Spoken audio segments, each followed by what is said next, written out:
What's up, everybody? Welcome to another episode of SCUM. You looked for it with your beady little eyes and you found it. The podcast that dives into the deepest, darkest, murkiest waters with a plethora of legendary guests. And who better to interview legends than me, a legend himself. That's right, we'll get to that.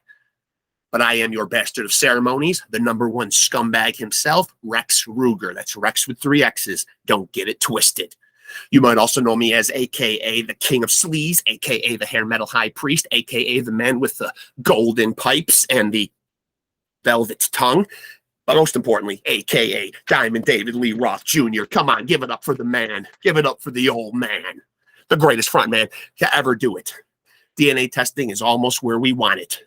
But take one look. Do we really need it? Is there any doubt that I am the son of glam, the front man for the band? Just smoked a few grams, got a million fans. I'm your ice cream man, Mr. Wop Bop Loo Bop Wop Bam Bam Shazam, hot damn. And woo, I'm feeling good tonight. And if you're sitting there looking at me saying, Rex, you got the whole ensemble going on. You got the killer Death Angel t-shirt. You got the beautiful locks. How do I get those? Well, the locks I can help you with. Go out and use the product that I use. And spray responsibly, kids. Let me give myself a look here. Ooh, there is no bad side. Coming to you as always from the Pink Pussycat Lounge. This is the No Frills podcast. No frills because you get plenty of thrills, and the thrills are feasting your eyes on moi. And if you want to feast your eyes on me more,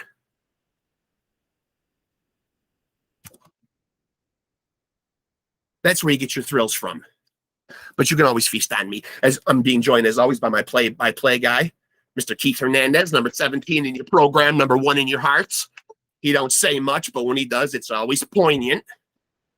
And, well, I guess we're going to get right into our guest. Have you been sitting around asking yourself, where can I find the next Sublime now that Bradley Knoll has passed? Well, I got the answer here on PodScum for you. You've been looking for him. You about to find him. Right? Give me an amen, brother. Give me an amen. Amen, Mark. Giggity dog. What's happening? Give me an amen. I was just giving the preamble, and I was saying, has anybody been sitting around their house and just saying to themselves, you know, self, now that Bradley Knoll has departed this earth, where are we going to find the next fucking Sublime? And I have reassured my audience that I have come pretty close. Now, you know what? At the risk of upstaging what you do, and I certainly don't want to do that, though, but that's pretty good company to be in, though. No, it's of the highest honor to say some shit like that, especially because a lot of these California reggae rock bands, and we're not even a reggae rock band, but there's a lot of Sublime influence where we're at, like a lot. Yeah. You know? And so for it to shine through that way to you is cool, man. It's appreciated. And you have a very nice coif yourself. Now, I do a little product endorsement, man. I mean, here's what I've used, and here's what is sustained throughout the 80s, and it's provided lots of, certainly a lot of use for a lot of girls for generations and generations, has produced gigantic holes in the ozone layer. So this stuff does some damage. Nice. We're going to have to you send it my way for sitting through this with you, or how does that work? Listen, man, I got so much fucking shit I want to talk about. I don't know how familiar you are with sports, and he doesn't chime in very often, but that back there is the great Keith Hernandez. See him back there?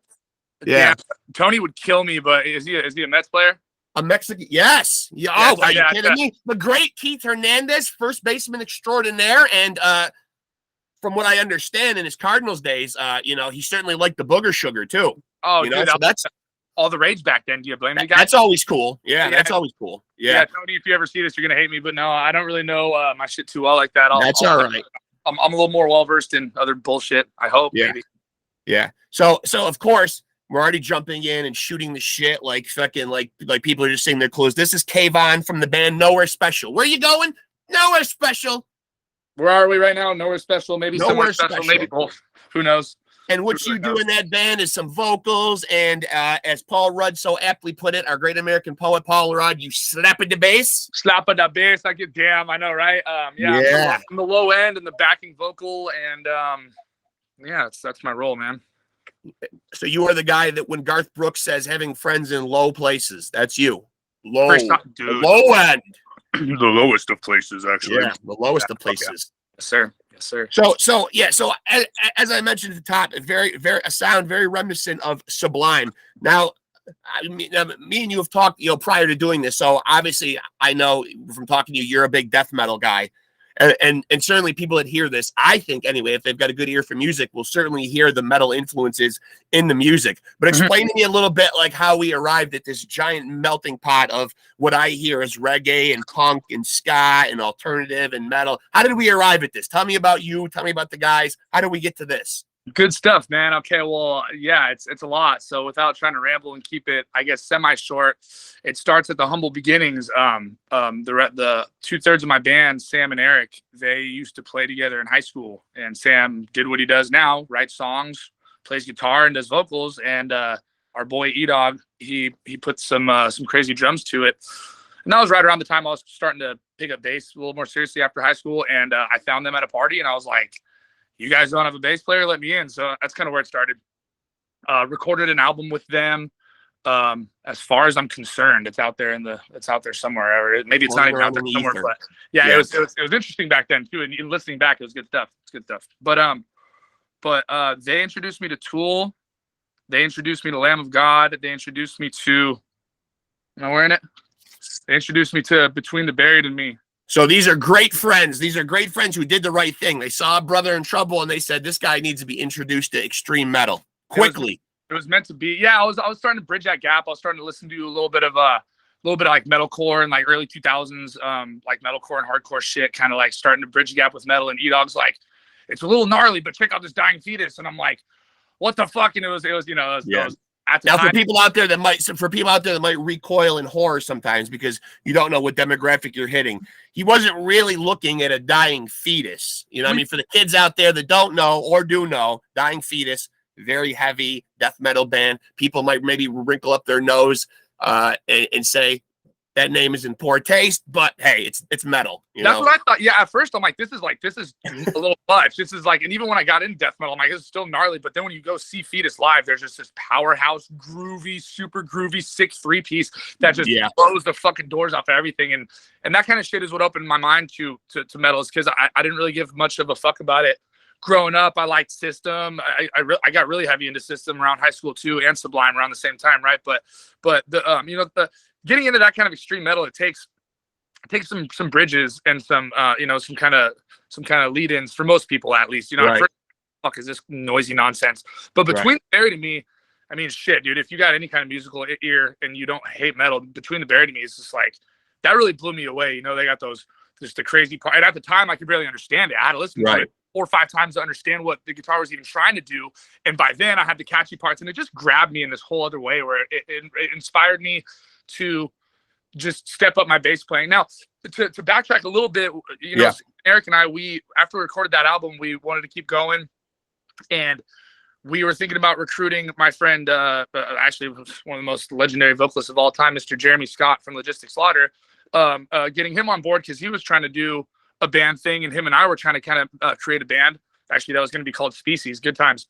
But we were trying to make a metal band, right? More or less. They're thinking about bringing him in, and then Sam ended up moving away, and we end up at that point in our early 20s where we're just doing our own shit. And Jeremy and I were like, okay, that kind of isn't working, but we need to do this. We're on a mission here. We both have never been in bands, but we both really love this live music thing, and we want to get into it, Right. And luckily, all the stars aligned, and Logistic Slaughter needed a bass player. And actually, the first time I tried out, I was like, just blown away and floored and couldn't even keep up, and was like, sorry guys, I'm not even close to where you guys are at. And then I forgot what it was a year or so later. They're like, no dude, we need you and you can do this. And they pretty much just like got me up to speed. But it's pretty obvious to hear though that you dragged some of those death metal influences certainly into what you're doing with Nowhere Special now, but you wouldn't necessarily label it. And of course I hate doing that with any bands, but there's so many fucking genres and subgenres out there. And I've gone on that tirade certainly plenty of times on these episodes, but you certainly wouldn't be considered a metal or a death metal band. No, not at all. But like, it depends on who you're talking to, right? It's like you talk to a metalhead and we're not even close to metal, but you talk to the people who like the reggae aspects of our music. They're like, they get hella heavy and hella metal because it gets a little fast picking parts and some harsh vocals. But in the context of it all, it's like, So I wouldn't put metal in the subgenre, but there's definitely enough metal elements to make it. You'd have to call it some kind of progressive heavy rock, maybe with metal. I don't even know. I'm actually curious and interested if we're such a fucked weird genre that it's going to be hard to put a viable and sensible subgenre on us, because I kind of can't. We used to call ourselves punk rock, or I'm sorry, punk ska, like punk ska shit, and it's like we're just not punk ska. Well, like, I think it's very good. I think it's very good when you're going along and you're putting along and you're doing a band thing, and as you're going on by, people are scratching their heads, not being able to put a label to it. I think that speaks volumes when you are doing something right. Shout out to my buddy Rude Boy and Urban Dance Squad, a band back in the 90s that was very much misunderstood. Do go check them out. I always implore my audience to go back and check them out. I think what confused people back then, and I told Rude Boy this, and friends with a couple of the members in the band, super guys. They're all Dutch guys. They're fronted by an MC, but then he has a traditional band behind him, but also a DJ. That's heavy and sick and super dope. I need to step my game up too. We got this. And I think a lot of people dismiss them, obviously, because when you hear a band named Urban Dance Squad, you might be looking at them and saying, "Oh, they're from over in Holland. This is probably some kind of techno crazy EDM shit that I'm not going to be into." So might not have been the greatest choice of names, man. But also back then, I think back then there was there was some good fusion shit going on, but when people try to blend too much shit, it was misunderstood back then. People back then, I feel like, were in a fucking direction, and like some bands were able to blend 2, maybe 3 genres well, but as soon as you go past that, it was a little much for people. I think now it seems to me that there's a little bit more of a market for shit like that, for shit that just goes in different directions, and we've been told that, and that's one of our better compliments too, because it is the Sublime thing that we blend the genres well and rather seamlessly, where it doesn't seem contrived and abrupt, and that's really fucking cool to hear. So I'm definitely gonna have to check those cats out, because the whole DJ and the whole like adding the hip hop element into it, that's super Sublime shit. I've grabbed many people by the lapels and tried to implore them to open their ears and listen to Urban Dance Squad. Even when I say it now, it's not the most flattering of names, man, but they came out and they dropped a very important, what I think, a seminal album. And a lot of albums get touted as seminal, but I think 1989. It's called Mental Floss for the Globe. It'll change your life. Fuck yeah. It'll change your life. It'll change your life. It will. Mental floss. I'm going to tap in with you after this and make you text that to me, because I need to check. Absolutely. Yes. But so your journey almost didn't end up in this kind of music, though. So your real, the real impetus, what really gets you excited, is death metal.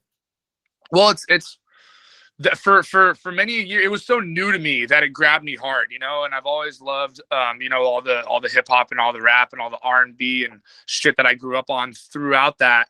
And then there was a lot of early Bob Marley in my life. So I always liked reggae, but I never really, I kind of like forgot about it for a while, until until probably also around early 20s. If Bob Marley was in your life early, that's probably good parenting. Fucking kudos to your parents. You know what I mean? Oh, dude. Well, yeah, you're being raised the right way. Well, that was the trip too. It was a lot of Snap and Ace of Base and like 90s house shit. My mom's born in Germany and my father's born in Iran, so it was like. Unfortunately, getting back to Urban Dance Squad, like not to keep picking up and injecting them into the conversation, but that's where I feel like they were probably getting dismissed in that 90s period, like with your Aces of Bases and your Snap. I think people were probably thinking if they listened, they'd be tapping into something along those lines, which nothing could be further from the truth. Oh shit, that's interesting. Yeah, and you can kind of fuck yourself with picking a name that doesn't fit. I trip on that. Yeah. Some bands just make it anyway with a wacky ass name, regardless. But sometimes that can really throw it. But you pretty much know that when you listen to a band like Deicide and you look up what Deicide is, and it's the killing of all that is holy and killing of God and everything, you pretty much know that you're not going to get some polkas. You know what I mean? Like, you're going to get some hardcore fucking death metal. That would be at least not misleading, right? That's a name giveaway right there, or a Cannibal Corpse. You know what I mean? Like, this probably isn't music that you're going to play over dinner with grandma. Right. Yeah. I don't think grandma's going to be too impressed with entrails ripped from a virgin's cunt. That's probably not going to end up on her playlist. I mean, this generation. Lovely title though. When this generation's young women become grandmas, it'll be a thing and it'll be interesting. Yeah.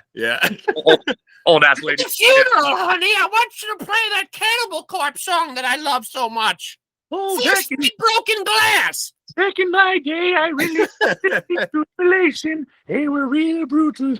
Hey, a big shout out to those guys, because we talked about this before. Any guy that has a neck the size of my upper leg, I applaud that all day, man. That's impressive. Man. The thigh neck. Yeah, George Fisher, man. Yeah, we were talking about that.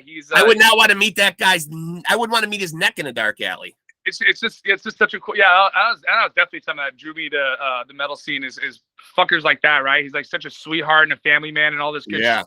Live, the shit he was telling the crowd on stage, like it terrified me, bro. And everyone shut their fucking mouth and they just sat there in awe. And it was so. But I've talked to some of my old school friends though, in pre-internet days when you just had some magazines and some fanzines floating around. You know, me being 49, I remember cassette tape trading and all that kind of stuff.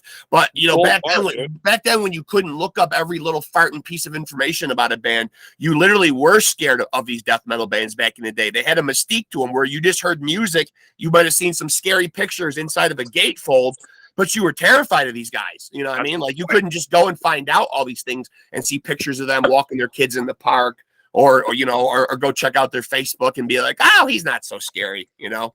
I just watched some similar shit, just saw a little snippet of some history of music. And it was an interesting point that I thought I hadn't really thought about, but yeah, back then you saw the music or heard the piece of music or heard the concert once, twice, a couple times, like before recorded music. It's just such a trip how much it's changed. And now you got bands pumping out fucking shit because they don't even want to put any effort into a good piece of music because it's kind of like the times. You kind of almost have to keep all the young ADD cats like myself's attention because they're fucking next on to the next. And it's like, yeah, I'm glad you brought that up because what is the right answer right now? Or, because obviously, you deal with a lot of in your band, the business side of stuff. Is there a right way right now as far as releasing music? I get so many cats on here who swear by, because with the attention span of the public seeming to be shrinking by the fucking millisecond and becoming less and less and less, people are tapping into those couple of songs that they like off an album. Is it the best way to go long play? A lot of bands are swearing EPs. A lot of bands are hitting the public with singles and keeping their name out there and relevant. What's the best way? I hate this. This sounds like a cop-out answer, but for some reason, balance is always the answer for me. And I think a good, healthy amount of both. Right? It's like, unless you're an old, seasoned veteran band, you can't pull a Tool and just take 13 years to write an album and then drop it, and everyone gets stoked because they had earned that a long time ago. Obviously, they got huge underground before then. I think staying relevant makes sense. I think that if you're not active enough, it kind of shows there's other hungry bands out there that want it worse, and that kind of goes to show to that. But then anyone with a good ear, if your music really is just pumped out bullshit, it will just kind of maybe gain some relevance and then get completely forgotten. And then if you continue keep doing that, then people really fucking forget about you, right? So I think it's like stay busy and stay relevant and try to drop singles more often and drop content more often rather than waiting till your album's done. But at the same time, go in the lab and perfect your music and don't be like, oh, the song's done, we need to fucking drop it because we haven't dropped something in 2 weeks and the fucking kids don't care. It's like, try to find it in between, right? Craft your craft well. But then again, like for us, maybe we could pump out a 2-minute little like just dub reggae jingle or like a 2-minute little grindy punk song just to throw it out there and just to stay relevant, to let people know that you're still thinking about the fans and still trying to keep it moving or whatever, right? And while we are talking about music, I will remind people that Adrift is the EP in 2022. The current single is Merry Go Down. Yes, sir. Adrift, yes. I would call Adrift more of a demo because it's just some pre-released songs of our album that's coming out. I like what Merry Go Down did though, man, because as soon as I listened to it, man, it just kind of took me like you just fucking flip-flopped me right onto my head. Started out very heavy out of the gate and then just smoothed itself right out. And I went from like I felt like I went from the mosh pit onto the beach in Jamaica. You know what I'm saying? Yeah, and on a guitar solo and just be done with it. Yeah, you know what's cool is that's the only song where the song was cool, but the structure and the writing at first when Sam brought it to us, there was something monotonous about it when we played it. There was like parts that dragged on, so we're like, you know what? We really like this song, but something's fucked up. So we just like took some parts and flipped them and cut some shit around, and it turned out like that. And it's I don't know. I think one of the stronger songs on the album. It's hella dope and short, sweet, to the point, and it's a fun fucker. So I'm glad. Well, I pretty much had a very easy trajectory in the music business because all I do is frontman extraordinaire at your services, and I probably had a much easier path than you. I come from rock royalty. I keep a picture of Pops right there. Gotta pay homage, brother. It's beautiful, dude. I was wondering where that hair came from. And that's that. You know what I mean? And I make sure that in between gigs, I keep myself hydrated with plenty of antifreeze because that's good for the voice. Don't let them tell you any differently.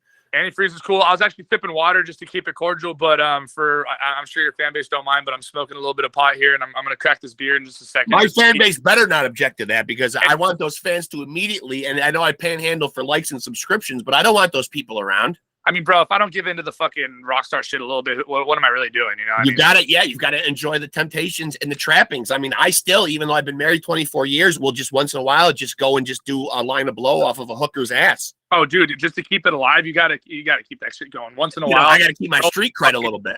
What are you doing it for otherwise, you know? Yeah, no. What am I doing it for?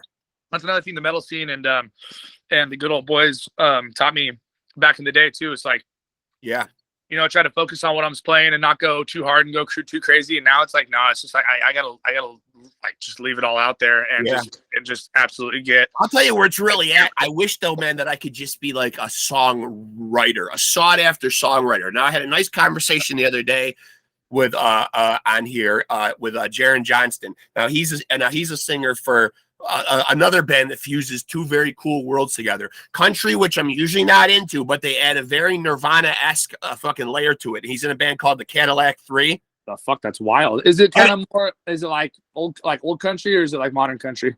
No, it sounds.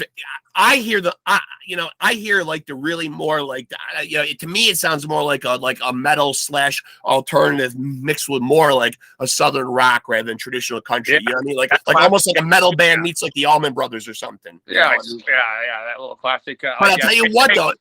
But the point is that he's written some songs, man, for some big heavyweights, man. That's what's nice to do, man. He's written songs like for Keith Urban, and like that's where the payout, Tim McGraw, like that. Absolute. And that's just a little beyond me. I just recently started like slowly composing a song or two now that I'm playing the guitar, because I used to not understand the acoustic guitar at all. I actually just got this sweet little breed love for a nice not too long ago, so she's cool. And then there's my workhorse right there too, who's the little mama girl. But yeah, don't let that acoustic guitar anywhere near Paul Stanley. He likes to break guitars. I don't think he discriminates. Electric, acoustic, it doesn't matter. My first breed love actually got broke over someone's head. That was back when we were pretty fucking wild, and it just was in the wrong place at the wrong time. So well, if it ended up over someone's head, that usually means you're having a good night. But yeah, I always, for the most part, unless my boys have a suggestion, I'm always open to. I write all the bass parts, and sometimes I try to put a little input on the structure. But whenever you interview Sam, you're gonna have to pick his brain about his writing, because he's right. Okay, so I was gonna ask you that. Then you segued right into that nicely. When you guys get together, what is the creative process like? Is somebody coming with stuff already prepared? Is one guy more the force than the others? Is it a collaborative thing? No, absolutely. Sam brings the shell. As much as we come together at the end of it and shape it, make it right, and we do our part as the rhythm section. Sam is the fucking mastermind, dude. He comes with the song, for the most part, written on guitar. Sometimes they'll try to have a little rhythmic idea, but me and Edar go like, no, we hear what needs to happen, and we kind of just do our fucking thing. But we're always open to helping each other. Like I said, sometimes him and I we'll be like, hey, that's amazing, but let's shift this or add this or lengthen this or cut that, right? And then it becomes the final product. But for the most part, Sam, he writes all the lyrics, he writes the songs, and he comes with the idea. And lately he's been a powerhouse in other ways. He's keeping up on all the social media shit, staying busy, posting shit and making those little clips and videos, and just kind of giving into the shit that you have to do to stay relevant and to be noticed these days. As much as at first we scoffed at it, and after a while it's like, dude, let's be adults and let's just fucking make it our bitch. And it's part of the deal. Right.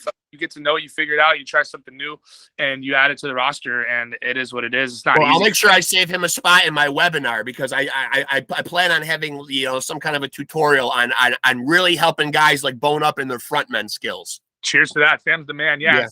Sam's flourishing as a frontman really hard. Like right now we're starting to But let's not think he's still not a work in progress. There's still room to grow. Oh, bro, no. He's amazing, but we are nothing but works in progress. I will take him to the mountain. I get so inspired by this shit, dude. The shows I go to, man, in the metal scene and in this fucking reggae scene or whatever scene we're in now, it's like there's just such insane talent. It's fucked up. I mean, we got lucky to play a spot at Dry Diggins recently, and we're there. I mean, Mike Love played the same day as us, and so did Pacifier. I mean, those are two of my greatest influences, man. It's like those guys are fucking running circles around some of the greatest musicians in the world, and it's just it's really a blessing and a fucking trip and a half to even be in slightly sort of the same realm as these people. I mean, we played the open mic spot, not the actual lineup. But Right. I mean, we're starting to get into the right places already. Are you giving me a PodScum exclusive right now that you are coming out in the embryonic stages of your band and saying that Sam is the next Bradley Noel or better? Oh my goodness, dude! I'm down to put that energy out there, bro. Because like I'm gonna quote you on it. No, we both try our asses off to sing, but we're both like becoming singers like now. Like that's never been our thing. And Bradley is Bradley has an angelic gem of a voice. So if we ever get that fucking gnarly, then more power to us. But it'll take us a couple years, dude. We got some shit to learn still. Let's talk about like the new album comes out October 29th, and this is what? This is a full length, an actual LP. Yeah, man. It's exactly. It's a debut full length. All the released music that you can find online will be on that album. It's 12 songs. Nice. It's titled after one of the tracks, Anchorless, and the fucking album artwork was done by the legend himself, my fucking brother Tony Cole. Nice. Death metal specific art legend, dude, and is the man, and it's so cool to work with him and bring this whole thing to life, and especially for how kind of goofy we went with the art idea. It's a little bit colorful, but it's still got its dark undertones to it. And we got the CDs in the other day. I love how the booklet came out, tell a classic. I'm just so fucking excited about the whole thing. It is nice. It is nice when people can still get their hands on a physical product. I've talked it over with many musicians on here, and it is sad because yes, there is a rise and a peaked interest and a resurgence in vinyl. But if that were just to be extinguished and just become just a fad, I think the physical product, as we know it, we could see the death of it. I mean, everybody is just using their phones, and just everything is digitalized and downloaded and streamed and. It's pretty sad because, as an almost 50-year-old guy, I remember poring over those liner notes and those gatefolds inside of cassettes and just, like reading who the band thanked and reading lyrics and just fucking poring over that shit. It was like, right. Well, and seeing the course of the way it's gone, cassettes are obsolete, 8-tracks are obsolete, right? But like, I think that now that the music is digital, I think that it can't go too much further until they're planting chips in our heads, and I hope I'm fucking long dead before then, right? So. Yeah, amen to that. So I think that because I didn't. What I'm saying is the way. Hey, is that squirrel eating my fucking strawberry? Hey, I'll fuck you up, dude. This is life happening right here, man. Don't think this is getting edited out because fucking Rex over here doesn't know how to edit. So you know it's the no frills. Fuck that squirrel, dude. I'll fuck him up. Touches my strawberry. That's for me later. But I've often heard about those dangerous California squirrels, though, man. They are. Hey, did you happen to notice that squirrel was a Crip or a Blood? Not exactly, but he banged some type of set for sure. For damn, dude, we had one out here where my cat would come up to it, and it must have had rabies or something. Because it would sit there and bark and yell at my cat, and just looked like it wanted to fight my cat. I'm like, this thing's dangerous, rabid, bro. That's dangerous. Fucking wrong with this. So let me ask you this. I'll let that sidetrack me a bit there. No. So after this album drops, a band in your position with just getting your catalog going, where do you take this? Do you have funding from anywhere? Do you take this on the road? Are you able to get shows? Like, what's the plan going forward? Yeah, I'm trying to take it on. So again, it's hats off to all the shit I learned from the death metal scene, but and that's where we kind of got the idea to just drop the album the right way and do the whole build up and do the this and that, because we're not closed off to maybe working with anybody. If I can find some good contract, obviously, like I'm gonna work with that. But from what I hear, you got to kind of do it yourself, at least enough to show any like decent label that we'd want to work with that we're capable before we get picked up by somebody decent. So I'm trying to throw together a tour right now, just a little mini tour, Pacific Northwest, just to get on the road, just because I miss that shit and we need to do it. But for now, it is just us, man, and I don't know when that's going to change, if that's going to change in the near future or at all. But for now, we're just kind of hucking it. And the show opportunities have been badass, and we've been lucky on that so far. So hopefully something like that continues to. I'll tell you what, there really is a good little scene out there in the Pacific Northwest, though, man. There's a lot of creativity that comes from that Pacific Northwest area. Fucking Oregon, dude. There's some insane musicians in Portland, dude. Yeah. Area, and Indubious is from there. I got some of my death metal homies out there. I guess if I'm talking about the Pacific Northwest, I would be totally remiss. And if you listen to this podcast, I probably wouldn't live it down. But my buddy Kevin who is in a band called the Stoned Evergreen Travelers. Do definitely check them out because they are okay. So this is a heavy band for sure. Right, so this is a heavy band with Kevin, who has come on and talked to me a couple times. We forged a nice little friendship of kind of keeping in touch with each other. And so he's the singer, plays guitar, heavy riffs. His wife plays a stand-up bass. Then he has a kick-ass drummer, and then he has this girl that dresses like in all black leather like a dominatrix and plays the fiddle. Wow. Yeah. If you can believe that all of that is happening and the music is heavy as hell. That is amazing. You got to shoot me that too when you. I will shoot you that. Yeah, I will shoot you that too. I'm always excited to try to help out. Like people that are that are just really trying to make it, and they're just really good people. Him and his wife, really good folks. Shout out to them. Stoned Evergreen Travelers. I would really like to see more people. Really love to see more people tap into a band that's really doing their own thing. A band that blew me away that I just saw a week ago that we talked about opening for Megadeth. Those Mongolian dudes, the Hugh or the the Who, the Zoo or whatever. They're a trip, dude. I love that Mongolian. Hey, crazy. That shit is like doing gutturals, bro. It's like it's some kind of apparently it's a technique that only the men are taught over there. It's a Mongolian throat singing. I love it, dude. I remember when someone first showed me that, and I'm like, dude, this is fucking another form of guttural. I absolutely love it. Yeah, man, that's another cool thing about this shit. And why I really won't stop doing this is the bands that should be doing big shit that you kind of just see by doing some local shows. I don't know, like if they've blown up anymore in the meantime, but Steak Sauce Mustache from Oregon. I love that name. Well, holy fuck, dude! These guys are like just running all around the venue on wireless rigs, like while playing mathcore, like crazy grind bass shit, and like just some of the most theatrical, amazing, fun, crazy, off the wall, insane performance you've ever seen in your life. And I don't necessarily think there's anything wrong with having a little shtick, obviously, you know what I mean? But, I think it's cool, like when you see like a band like Guar or somebody that just does something out of the box. You might, it's going to have its detractors and people that are going to say, oh, they're up there in these dumb, stupid, cheesy costumes. But you remember them, though. You do remember them. You already know young metal elitist Kayvan had that in me where I was like, again, that's why I was also like, when anyone was doing too much of anything, young fucking elitist me is like, you're trying too hard, you're doing too much. And then as soon as you grow up and you mature a little bit, it's like, dude, they're performing.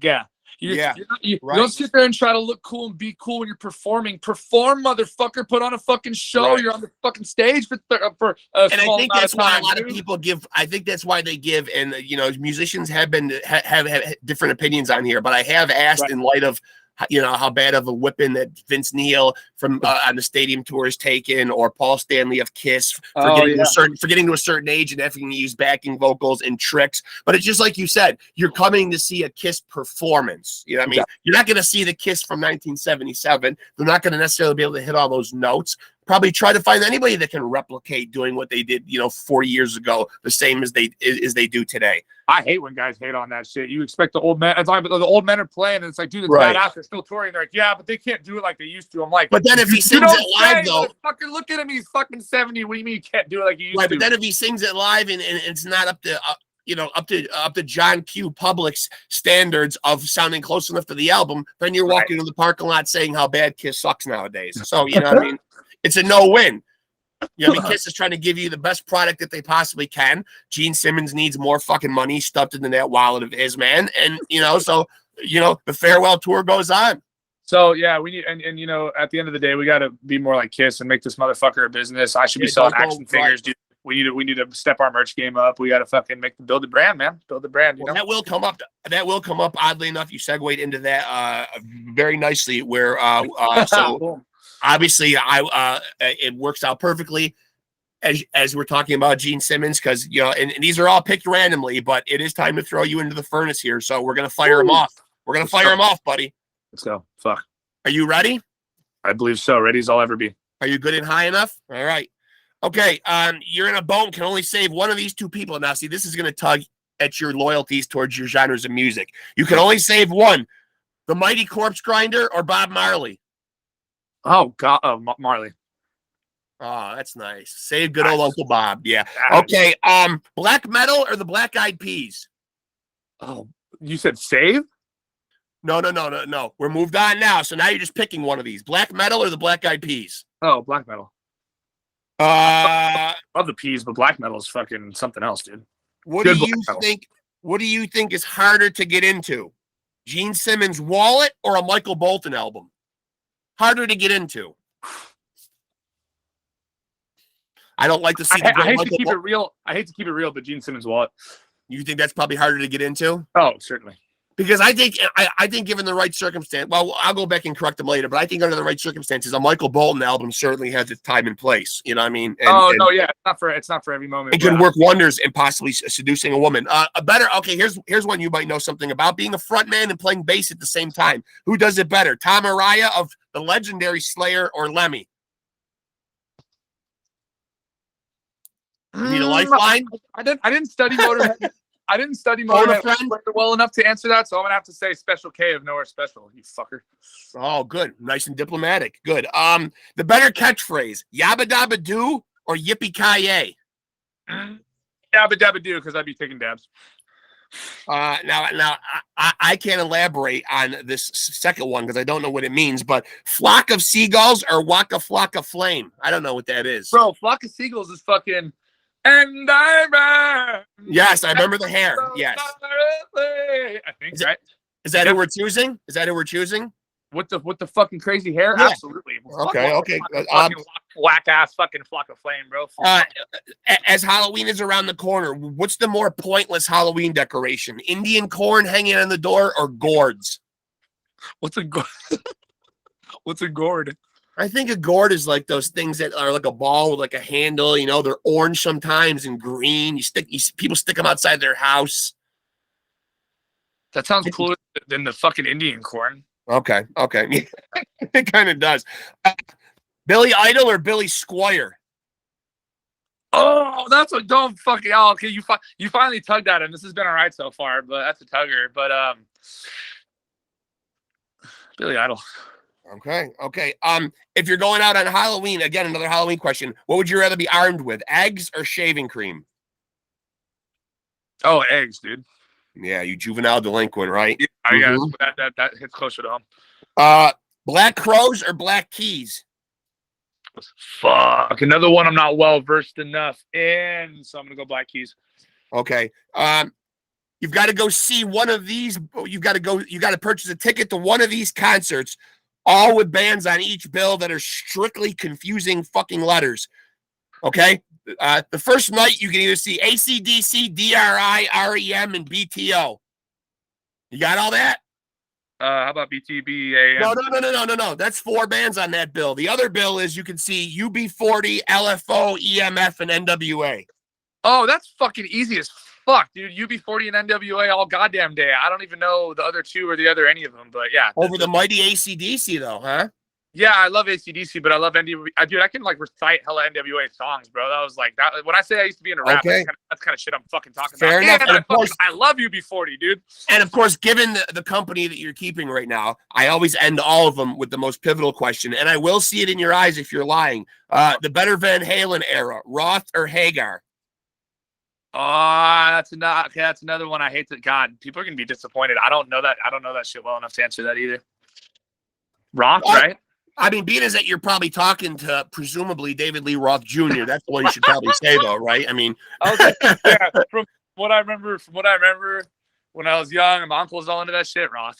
And someone also told me this the other day, that if you take away, it's just simple math, but Blink 182 minus B52 is Link 130.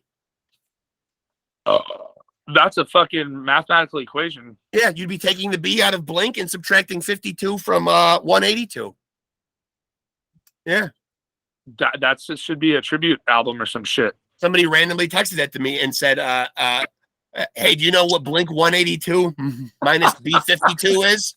Honestly, that sounds like some stupid fucking shit that I would say or think of. That's kudos to that person, whoever it is. All right, let's get back to the music. Enough of this. Well, hold on a second. First, I got to see if I take any opposition to any of your answers. Yeah, say Bob Marley. Like something. I know you fucking. Oh, I forgot the most important one. I'm sorry right here. If someone's making a movie about your life and you need it narrated, who does it? Liv Schreiber or Morgan Freeman?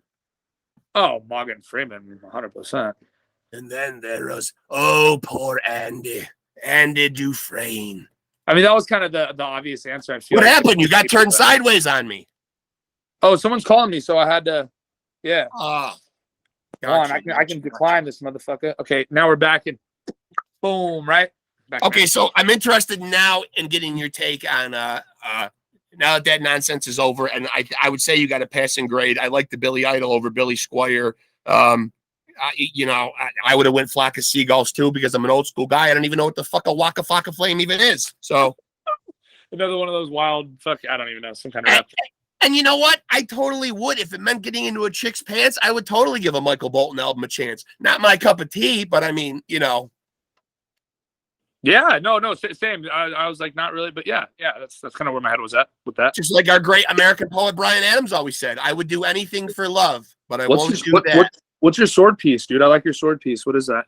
Oh, that's the a little crucifixion thing just in the shadows. See, kind of I thought that was that's fucking cool, dude. Yeah. I've covered quite a few of them. I've got a lot of them. I'm all tattoos and scars. That's all I am.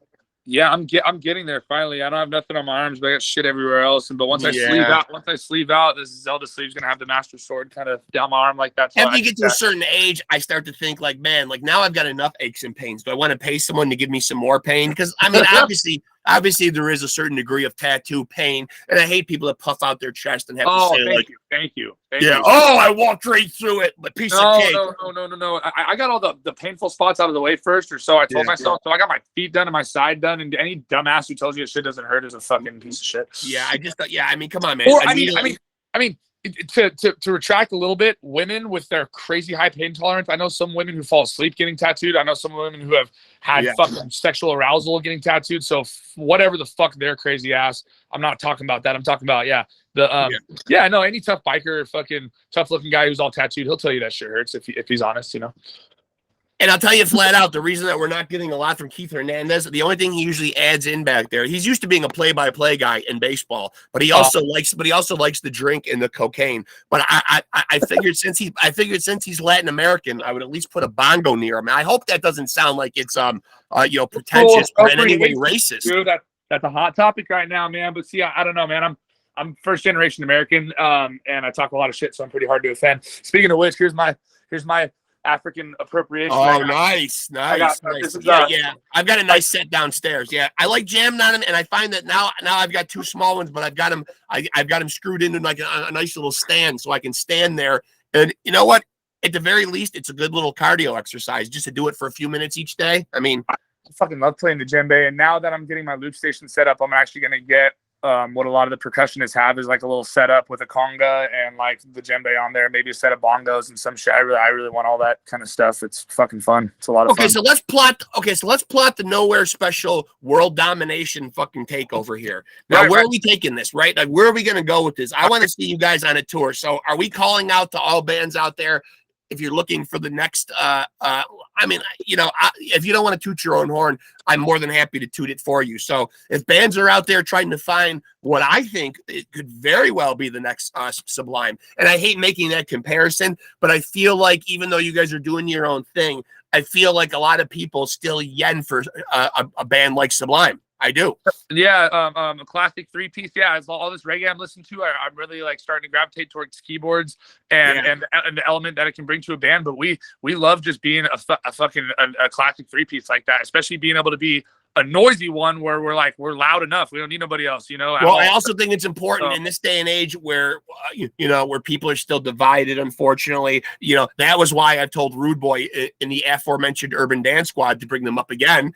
Is why they were so far ahead of their time. People weren't ready for a rock band with a DJ with a black frontman who can rap, but then the next song he might be singing it in a punk rock cadence. You know what I mean? It was blowing people's minds because it seemed like they probably couldn't put it into a box. I've told them before in conversations, people didn't get you back then, but now you're the band that the world would need right now. I mean, they would rally around you, but 30 years too late. He is doing a version of them right now, but back then they had lightning in a bottle, with that magic mix of guys that they had playing, and they are doing it over in Europe, but they can't get anybody to pay to take it over here, which is unfortunate. So tons and tons of people have, get deprived from hearing this kind of stuff, and I think when you're fusing music, that's, there are still big dividing lines in music. Obviously, people that listen to metal are still perceived as mostly white. People that listen to R&B and reggae and types of music like that are mostly considered black. So anything that brings those together is always wonderful, Absolutely, all about absolutely, and that's the cool idea and the cool ticket, and why I'm so genre fluid, is because of that. Because I really appreciate the aspect that brings people together. I come from this, I come from that, and it all cycles around. And anybody who really has a musical ear or is really just compassionate and doesn't hate on shit, they'll find shit they appreciate in every genre, Well, it was not so cool when I was young to have a wide musical palette. And I've talked with other guys from the same generation as me, knocking at the door of 50, where, back in the days, if you were a metalhead, you better only be a metalhead, because if it somehow seeped out and became general knowledge to your core group of metalhead friends that you were listening to something that wasn't metal, you became the dreaded poser. And this was a label that you did not want. Yeah, and it's crazy because not everyone in the metal scene is like that at all, but there was a lot of that. And then again, you think about it, there's that everywhere. There's that pretentiousness in any kind of any kind of hip hop culture, any kind of fucking there's a fair amount of it in metal. A lot of country, a lot of them are fucking closed-minded cowboy douchebags who are like country music, fuck yeah, all that other shit, So you got your fair share of that wherever it goes to. And that's the other cool thing is, you think this type of music's that or that, but it does span, the world and every walk of life, And as to what you were saying before, yeah, that's what sucks about what can suck about being that far ahead of your time and being that dope. There's a metal band that Sam and I got into, that he got me into, called Psyopus, and it's more just fast, crazy math metal, like insane noise shit, but it's so good and so well written and so fucking tasty. And it's like, how, we're young talking about like, how do you not? No, I did not. No, I have to feed the shithead for this. Sorry, I didn't feed the cat. Fucking it's like, it's almost too good. It's almost like it goes unnoticed because it's so dope and so intricate and so technical that it's like people see it and it's almost like, yeah, this is like way too good. Whatever. It's almost brushed off for being so far ahead of its time, a little bit too inventive, a little bit so edgy that people who know what they're looking at are like, fuck, this is the next best thing. This is dope. But it kind of goes to the side because the common folk don't give a fuck. And it's a struggle, right? And that's why we try to keep a fair amount of simplicity in our music and not try too hard, right? Because we learn more and more the older it gets how much that resonates with us and with everybody, right? It's like you gotta, even when you're being crazy and wild and out there, you come back to something that locks you in and something that takes you home. And as a bass player, I got to get better at that too. Is repeating. Well, people just do not want to seem to fucking feast their eyes on a multiracial band and be able to, even here in the 21st fucking century, 2022, we still can't wrap our heads around.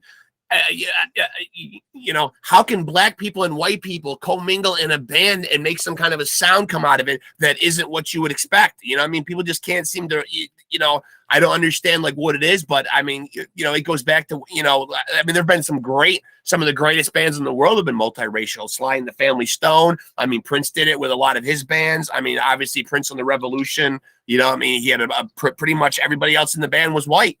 Yeah, right. Yeah, no, I was Jimi Hendrix, for God's sake, had a white rhythm section. Right, exactly. Yeah, my boy Tony, I was telling you about earlier, his band The Exchange. I'm pretty sure they're all multi, and I think Groundation we saw recently. Yeah, that's how it should be. It needs to be, and I think that that kind of, and metal too. My favorite, good old Terrence and fucking in Suffocation, and that speaks to. Suffocation. Oh yeah. I mean, I don't think people can really understand a black guy playing death metal. I don't know how Terrence and Suffocation has done it all these years. I mean, that must have people scratching their heads at every turn. I mean, Yep. Yeah, I know plenty of homies around here too, and yeah, that's another beautiful thing. Is it's well, at least for me too, it really did crush a lot of stereotypes. I mean, I've always been friends with all walks of life and friends with introverted nerds, but I definitely didn't expect the cats in the metal scene to be so fucking cool and down to earth and like friendly. Like that took me by surprise at first when I first got into it, and pleasantly surprised, right? And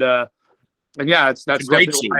That's why I choose to, I guess, make this like a little bit more than a hobby, like a priority and like a like a potential second career, if you would, because there's no getting away from music, and there's no desire to get away from music, and and it seems like everybody kind of shares that, even non-musicians and musicians alike, you know. What would be the plan that would tickle your fancy? What would be the band right now, the dream band, if you could play devil's advocate, if you could put the promoter hat on for a minute? You know, like what vein, what style of bands do you see yourself going out on tour with? That's tough, man. Like, I think we should. I think we should get you out there with the mighty UB40. Let's go. Let's make it happen, right? If they do a reunion tour, shit. Well, yeah, no, we've been pretty heavy in this reggae circuit recently, but we only have, you know, like a slight reggae element in the majority of our songs. So we're definitely not like a reggae band by any means, but I think it's just enough to where, you know, and I guess maybe we're just in the area for it. You know, we were fortunate enough to play with the Expendables recently, and like I play on that Dry Diggins thing, but. Us as a band, we recently went and saw Porcupine Tree, dude. The almighty fucking Steve Wilson, bro, and Nate Navarro was playing bass with them, and whoever else the hell masterminds he has in his band. But that was a fucking experience, man. Just that was insane, dude. And I don't know, maybe like a progressive rock band that kind of scrapes all of the you know, different genres, I guess, that we do. I mean, we're not a Porcupine Tree level or sounding band by any means, but since it's so hard to put a finger on us, I don't know what else to call us right now besides progressive rock, maybe experimental progressive rock, because it has different parts in it. But so I think that maybe a band that also is just doing something different and kind of weird maybe would be who we would be best off touring with if you want to like, you know, line up a good bill, a good cohesive bill, I think. But who? Fuck, I don't even know, man. I don't even know, honestly. I'd have to think about that. Yeah. So a band in your position right now, if you were to go out and play any live shows, is it pretty much all got to come out of the band's pocket at this point, though? You guys have no label support, right, at this point? Correct. Yeah, we've been lucky enough when we, like, I think we've driven out, you know, whenever we drive out pretty far, we've been at least tossed a couple bucks, you know. But yeah, it's nothing serious or self-facilitating by any means. We're definitely just a band starting out and kind of playing just to play. And for me, it's like waiting to, you know, I appreciate getting paid, but for now, I feel like the best thing is for us to let the band nature take its course. And once we start getting offered enough shows that are paid, then we can start turning down the ones that aren't and kind of take that. Because, you know, a lot of the bands that we're trying to play with, you know, our homies in Local Anthology, and we're having Big Sticky Mess from Sacramento come down for our album release show, which I'm so fucking excited for because they're dope as shit, dude. 3-piece. If people are out in that area, give a little plug. Like, where can people come to that album release party? That's going to be October 29th. October 29th, Livermore, California, in the East Bay area. If you're anywhere around here, if someone's listening around this area, it's not going to be one to miss. It's at Pennyweight Brewing, which is our local brewery here in town. Shout out to Chris Guy for coming into my hometown and fucking just being like, yeah, I'm going to open this brewery and I'm going to fucking do punk shows and metal shows and live music. And I don't give a fuck. Because at the time, Livermore was like wineries and didn't have that mind, you know? So the only place a band like us could play is fucking Palamoni's and Good Times, bless their hearts, but they're tiny, right? So it's dope for him to have come in and really set the tone 1,000%. Like I said, now we have, well, the Expendables have played at Altamont a couple times, but now we have, you know, considerable bands rolling through here. And this album release show, check it out on our Instagram. It's gonna be themed. The Freaks Come Out at Night, which is one of the first song off our album. It's a lyric from it, and it's gonna be a Halloween costume contest, photo booth, fucking 5 dope ass bands. It's gonna be weird. It's gonna be crazy. It's gonna be fun and wild, and we're really excited to be able to organize something like this and have a hard hitting band like Big Sticky Mess come on, you know. And what is the name of the album that's dropping October 29th? What will it be called? Anchorless. Okay. Anchorless. That is correct. And that is one of the songs that's out on social media right now that you can find. And if people aren't familiar with your sound and or what you do live, and you were trying to entice somebody to come and check you guys out, you know, what would be your endorsement of your own band? That what are people gonna get at a Nowhere Special show? What are people gonna get when they put out a Nowhere Special album? As much as I love how our record came out, because it actually came out fucking phenomenal. I'm really excited about it. Yeah. The music should speak for itself. It's pretty good, but our live shows is where we thrive and where we really gain our fans and have the best time, because we lay it all out on the stage. We try to have the best time possible. And from the reaction I've gotten and from the feedback I've gotten is we portray exactly that, is we fucking just get wild and crazy and have a ridiculous time and are apparently fun to watch, and are trying to get our interactive side down. I mean, we're still pretty new to playing shows and stuff, so we got a lot to learn, but we definitely lay it all out there and give it our all. And that seems to resonate, with people as much as it does with us. So and now if slapping the bass with these two hoodlums doesn't work out, you always have a spot in Love Sword. That's the band that I'm currently have all my focus on right now. Love Sword. And you're front man for Love Sword. Hey, listen, I'm not the front man. I am the front man. Dude, next time I'm in New York, for whatever damn reason, I'm not coming out there unless there's a show lined up, is all I'm saying. Well, I mean, you obviously be a pivotal part of it, obviously, but I'm not sure if you got the glam chops. I mean, do you have the glam chops? I mean, damn, dude. I got the damn chops. I don't know about the glam chops, brother. I'm gonna have to work on them. You have to send me some material. I'll funk around to it. I'll jam around to it, see what's up with it, and see what I can. Yeah, I'm thinking of maybe partnering up with some kind of a hairspray company and getting my microphone to actually be like a hairspray bottle. I think that's pretty badass. And of course, I always carry the pocket, the pocket mirrar. Yeah, to tame that beast, you got to have the right equipment, bro. I mean, yeah. It's not easy to get a quaff like this, as I'm sure you well know. Now, I have another question. Have you and Mike Portnoy ever been seen in the same room before? Not by anybody important enough to recall. Okay, so you very well could pull off a Mike Portnoy. You could be a Mike Portnoy doppelganger, maybe. Yeah, I was actually gonna do his part on the recent Between the Buried and Me album, but I told him he could fucking have it because I'm kind of getting over the spotlight. I've been doing pretty good for myself, so I told him you have been doing pretty good, and so I want to know how the hell we go from pretty good to fucking astronomical. No, and that's what's tough is, like, for now we gotta start slow. I'm kind of like gonna put in our work for now, continue to put in our work because we still got work to do, even in tightening up. Like for me, like a lot of the album vocally, we colored it up with a lot of harmonies, and it's dope and it's amazing. But for me to get it all like playable and singable live, it's been a motherfucker, dude. I'm still working on it. But yeah, we just keep hitting it hard, and I feel like eventually the right opportunity will arise. We've had a lot of people in attendance to our shows to where I think the right asshole will see us and be like, hey, you guys are fucking fun and wild. We're trying to take you on the road with us, some type of shit. Or I run into the right goddamn whoever, like it's more and more going that way. So I'm kind of just more or less waiting for that, or to learn what I need to do in order to facilitate it and push it. Cause for now it's just us, and we're just going to take it step by step and day by day. I think maybe one thing you may have overlooked, and I just will add this as a suggestion, you might want to implement the spoons.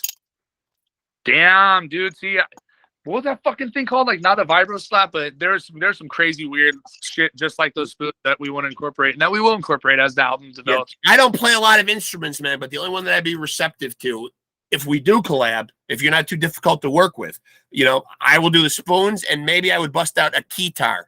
Not a guitar, a keytar. Remember the old keyboards that are on a... Those are next level, dude. And if you put a pickup in those spoons, dude, and hook it up to the right amp, I'm sure it would slap, dude. I'm sure it would slap. You pick up in my spoons. I like that idea. Speaking of keytar, since you're a metalhead, shout out to the boys in Cyborg Octopus. Just dropped their fucking...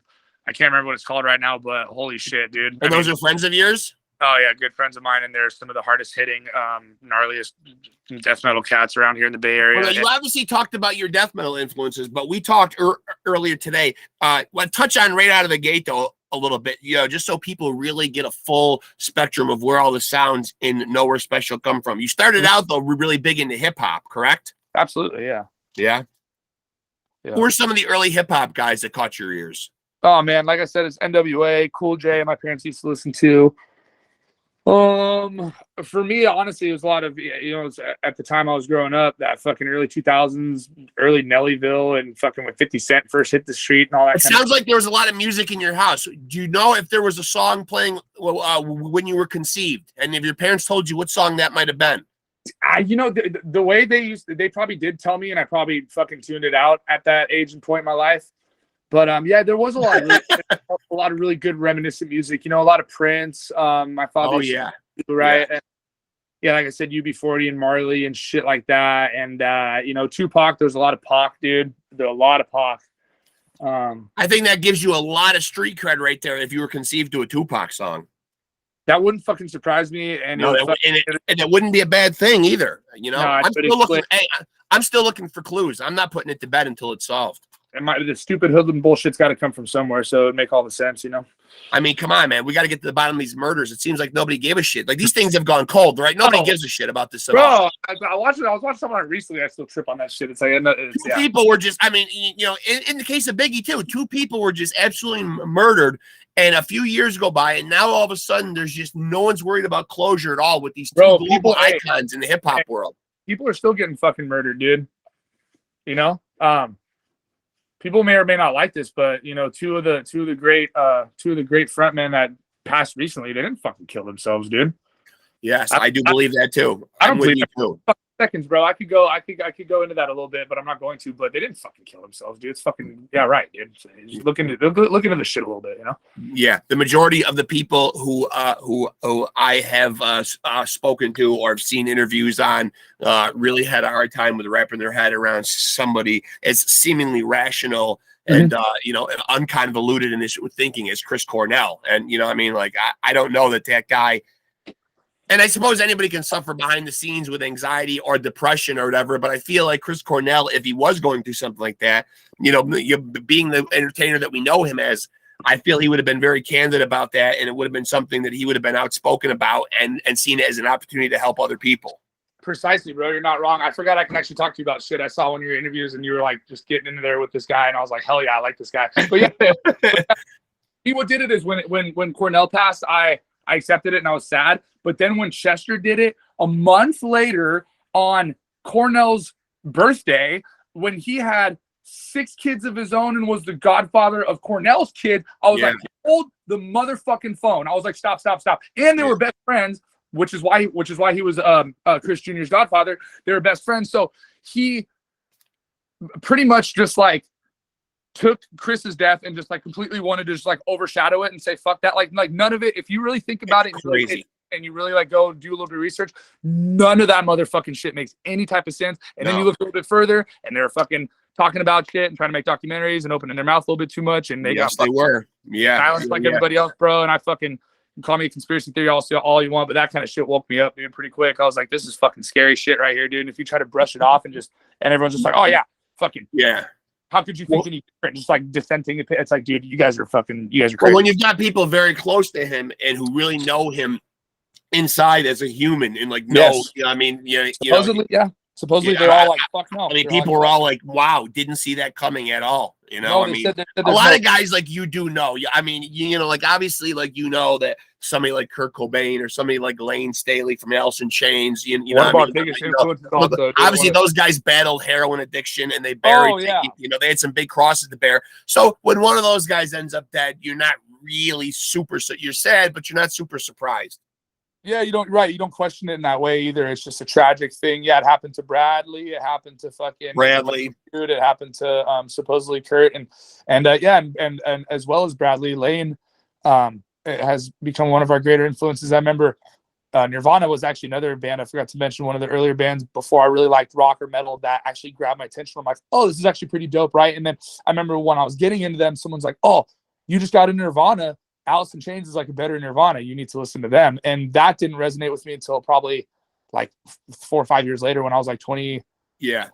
3 or 4, I found Alice and I was like, oh my fucking like. I know those guys in Seattle actually absolutely detest that term grunge. But when I do think of grunge, Alice in Chains is the music that I would hear, that haunting, harrowing tone that Lane Staley had. Correct. And you know, to this day, he remains my number one favorite vocalist of all time. I've kept in contact a couple times a year with his mother, Nancy, who does great things out in Seattle, trying to get getting work done out there. I've heard about that. Hitting the pavement, trying to battle serious addiction. So that's beautiful, man. That's beautiful and that's cool. Yeah, no, same. The slow, haunting, Sean Kinney, sluggish drumming, and like that, and that early dark grunge, like Love Hate Love. Like when I first heard that, I'm like, this is so fucking ahead of its time, dude. Like that shit is so. It's really dark and it's really fucked and it's super emotional and it was a huge influence for me singing because I didn't really ever think I could sing, and then I got into just saying fuck it and singing a lot in my car. And Lane was one of the first people where I was actually able to kind of sort of half-ass, like do some of those covers. And I really, we do a Nutshell cover.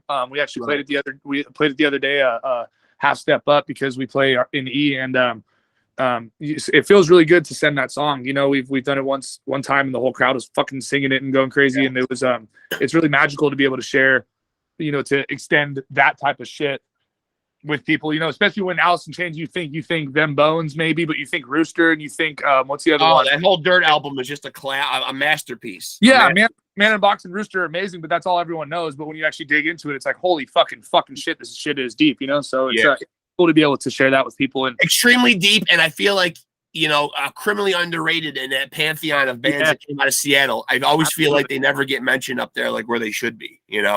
Yeah, to a degree, right? Like Soundgarden was dope, but Chris Cornell definitely rose almost more as a solo artist, rose to fame. But yeah, everyone thinks Nirvana, especially nowadays with the young generation now. They're just even Pearl Jam got more notoriety over the years too. Yeah, true. And Vedder was a beast too. But yeah, for me it was Alice, dude. Maybe it's just the metalhead in us, but I just like that dark, fucked up. I would certainly concur with that theory that out of the bands that came out of that area, they sounded the most heavy metal to me for sure. I mean, the meanest and the most serious in a sense. And that stuff was just so dark and so serious. What I mean? Like pure, just the fuck is wrong with this man? Type shit. Yeah. It's so good, dude. It's so goddamn good. So talk to me a little bit about these songs that we're going to hear on this upcoming album that drops October 29th. Now, you obviously said that Sam does a lot of the writing or whatever, but what are these going to be? Are we going to hear all the influences that we talked at the top of the interview? Will we hear some more than others? Who's this going to appeal to? Are we going to hear a lot of reggae? Are we going to hear a lot of punk? Are we going to hear a lot of metal? Yeah, so a lot of the unreleased tracks are, I'd say Anchorless is one of our more metal songs where we have that cynic worship part, and one of our darker songs is unreleased. It's called Won't Take Much, and it's that's more of our Tool worship tribute, if you would. It sounds like it's got some Tool influence, but doesn't sound like a song. Just sounds like you can hear some rhythmic influences there. But for the most part, the other songs are somewhat on par with what you've heard so far. Nothing too far off of that, except for I'd say the two songs around Merry Go Down at the end of the album are called Feedback Loop and Good Question, and they're like ballads, if you would. They're slower. Yeah. And played in E, and I play them on the fretless bass. And other than that, nothing too crazy surprising. I'd say the stuff that's already out is a pretty good lead into what you're in for. But a couple of bass players whose playing blows you out of the water. Or some guys that blow you away on the bass. Oh, fuck me twice. I can go on and on. A lot of these, Fallujah just recently dropped an album, and they have the legend himself, Evan Brewer, played on it. And a lot of these Warwick guys I'm a Warwick player, and a lot of these guys were sponsored by Warwick. Jeff Hewell from 6 Feet Under and used to be in Brain Drill. Evan Brewer, who has a lot of solo stuff, like I said, is now in Fallujah, and jams with the Wooten Brothers, and you can fucking hear it. He's a pretty big influence of mine. How about any of these mainstream guys that always seem to get a lot of notoriety? I'm talking about your Fleas or your Les Claypools or those kind of guys. You want to go mainstream? Yeah, Flea's cool and all, but no, it's always been Les Claypool for me, man. It's been Les, and it's been like the classic badasses. Stanley Clark and Victor Wooten are huge influences of mine. But yeah, aside from Les, because I'm definitely a Les head. It's been a lot of death metal bass players for me, dude, just because that shit's fucking wacky and crazy and wild. Other than that, I might think of somebody more. Well, I would definitely say Les Claypool would constitute wacky and wild for sure. Yeah, I've been told, I even in the death metal band and in this band, and they said they're both have Hero Primus type sound, but I've been told in both projects that Les's influence comes through in my bass playing, which makes me obviously quite happy. You're channeling Les. You're channeling Les. Parent fucking Lee somehow, which is cool as shit, Yeah. But yeah, I'm kind of drawing a blank because there's a lot of influences, but aside from like I said, the metal scene kind of made me the bass player I am, so a lot of my focus was on that at the time. And even though he's sitting behind me, please let me know if any chance you see Keith doing any lines back there. Oh, dude, as long as you join him, bro. He's got the bongo, or he's got the djembe right there ready to go. Yeah, he's good so far. He looks high as fuck. Well, he's not. Yeah, I mean, he's already a couple of 8 balls into his night, so he's on high alert back there. You see that? High alert. Let me finish this Imperial IPA, and I just might have to join him. No. He's got. Listen, man, I am super excited. I could stay here and talk with you all night if I didn't have to have a pesky day job getting away tomorrow. God damn it. Bro, I'm right there with you. I mean, we're on different time schedules, and thank you for making that 3-hour drive. Oh, man. Yeah, well, this is a blast, man, and we'll try to get all of you guys on at the same time, or get the guys on to come on separately, and then maybe all of you guys, maybe we'll do a whole goddamn fucking month of Nowhere special. Now we're sucking dick, dude. Now we're fucking talking. Yeah, but listen, man, hey, no, I'm very excited for you guys. I'm excited. I appreciate that. Yeah, be in touch, be on the lookout. Follow the social media, because we're busy right now and we're going to stay busy, and so we'll be in your face if you like it or not. I would say I'll tap in with these guys, and we should do some individual ones with them, because they're badasses.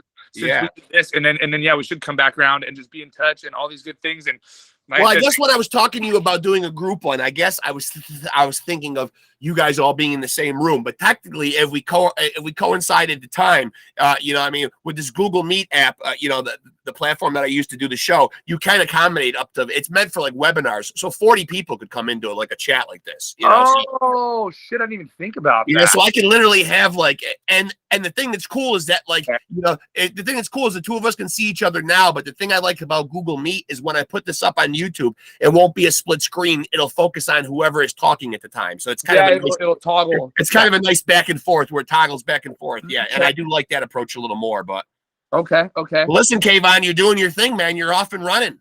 Mark, dog, I'm sure we're trying to make it out to the East Coast. We're gonna do big things, and as soon as I do, I'm gonna come meet you, dude. And if you ever make it out this way, you better come holler at me. Of course. You. I mean, of course, me and my wife are gonna have to sponge and come and stay somewhere. I mean, you got a place to stay whenever you're. And you guys the same, man. If you make it out, I know it's tough. It's tough to be a band these days. Tough to be a band. He's out there doing it, folks. He's out there doing it.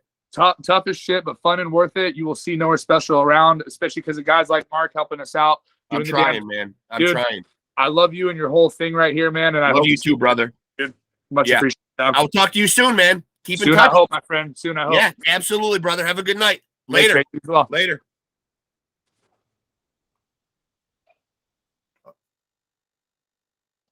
And there we have it, folks. That's my boy Kayvan. He is from the band Nowhere Special. He does backing vocals, and he slapping the bass. That's right, slapping the bass. That's Kayvan. That's my boy, man, out in California. And like I said at the top of the show, if you've ever been sitting around thinking and saying to yourself, Bradley Knoll has left this earth prematurely before his time, but the world has a void. There is no more sublime, seamlessly fusing together ska, punk, reggae, hip-hop, metal, all these elements that can be folded and fused into one supreme genre. Not a lot of bands can do it. Nowhere Special out of California. They seem to be onto something, folks. So keep an eye out for those boys. That's my boy Kayvan. And hope you guys enjoyed that little chin wag that we had right there. And as always, I like to send a shout out and a thank you to all my guests. Anybody that'll come on here and have an interesting, fun, lighthearted conversation with me, man. And let me start to panhandle a little bit here. Please get me some likes. Please give me some subscriptions. Help a brother out. But fuck you if you don't, because I got a day job. But if you want to keep getting cool content, man, help me out. Come on, show a little enthusiasm, show a little support to Nowhere Special. And this is Rex Ruger reminding you to take it easy